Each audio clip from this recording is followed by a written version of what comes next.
Как всегда, қобыланды ұйықтатып, магазинге шықтық. Маңғырыш. Азанғы сағат 6-та ұйықтады. 9-да тұрып алды. Білмеймін, жара, от жары или от чего, не знаем. 3 сағат ұйықтайды или 2 сағат ұйықтайды. Шаршады уже бар ғой. Мынаның дауысы бір трактордың дауысы сияқты екен. Ана бір осында велигі бар, жұмсақ әдемі жүреді. Ол ауыр, бірақ 4-ші этажда көтеріп түскенге. Мына жеп-жеңіл. 2 килограмм, 1 килограмм шыға ма, білмеймін. 2 кило шығады, 2-3 кило. Жеп-жеңіл.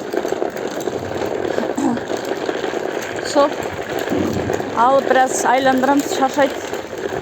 Ұйықтайды сомен. Магазинге бар дизель алам, өзім түнмен ұйықтамаған.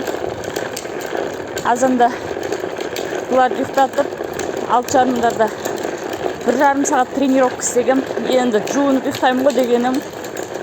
Сөйтіп жүргенде апам тұрып қалды.